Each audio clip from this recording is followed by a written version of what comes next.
Okay, so what we have here is pain in and around the face and jaw. It's hurt here for years a little bit, but then she yawned real big, and that was 22 months ago, and within hours of the yawn, severe pain on both sides, actually in through here, both sides of the face going into the jaw. She's gone to several doctors in her country, and this is what we found.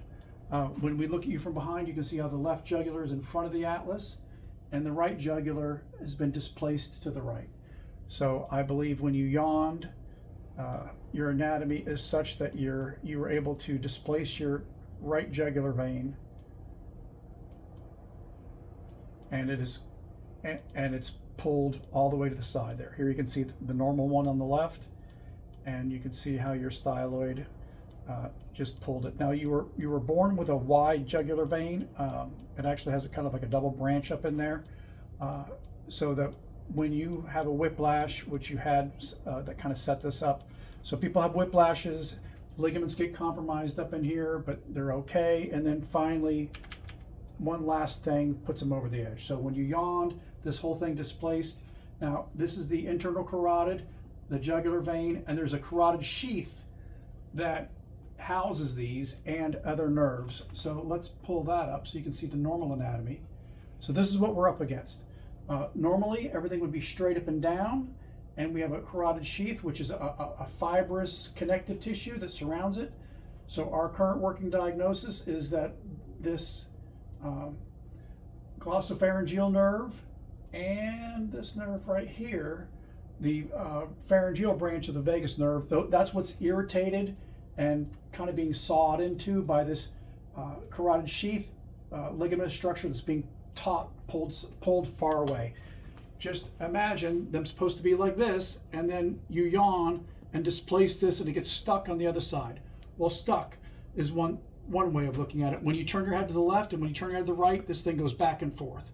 So we think there's a sawing motion, and that this connective tissue is being pulled into these nerves, and that's what's driving you nuts. We've adjusted your atlas. The best you ever felt is when we have you in a collar and have your jaw held forward, and you don't move at night. So the best thing that we've done for you is you wake up in the morning and the pain is markedly better, but as soon as you move that head even a little bit, we're back to the races and it all comes back. So we're sending you to a friend of ours who's going to remove the styloid process and release any of these nerves that are being pulled by this. There's the normal carotid sheath, and then we'll go back to look at yours again. You can see how wide that is, and it doesn't take a genius to figure it out.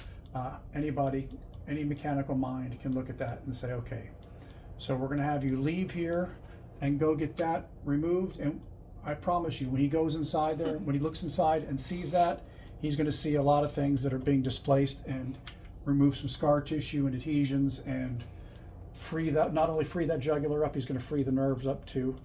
It's going to be a great thing. What else? Oh, the ultrasounds on this. So as you can imagine, right there at that jugular vein, there's very little blood flow, very little flow coming out at the atlas level. And the left jugular is very pulsatile. So the blood has to drain. It has both jugulars to drain. Look how pulsatile at the atlas level the left jugular is. So you having this abnormal or this decreased flow, it's going to affect both sides. Any questions? Anything you want me to talk about? No, I think. Yeah. Yeah. You said, yeah. No, I don't think so. I got some measurements in here. I did measure the width. Oh yeah, the distances between. Yeah, it would have been neat if I showed you the distance between your jugular and internal carotid, which is the width of your carotid sheath in this case, and then compared it to normal, which is, I mean, much less. Pretty clear. Let's see if we can get some good shots of that for your surgeon. Yeah, so your atlas was rotated 5 degrees, so we did adjust your atlas for all it's worth, and quite honestly, we failed in getting your symptoms to go away. It's just a bridge too far. There's some good pictures of it.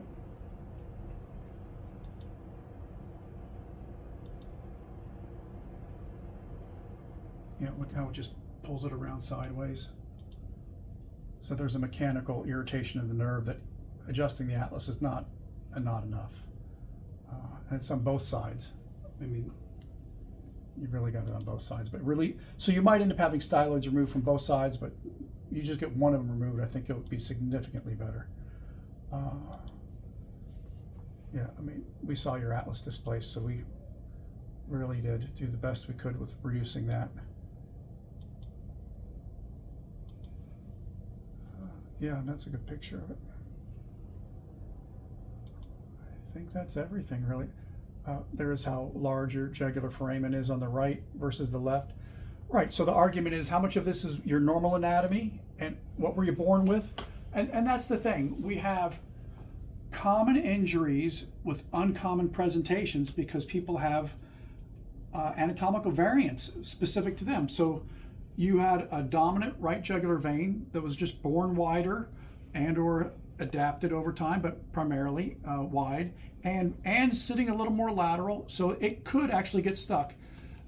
Imagine yawning and having this severe pain and then going to your doctors and, well, we won't even talk about that.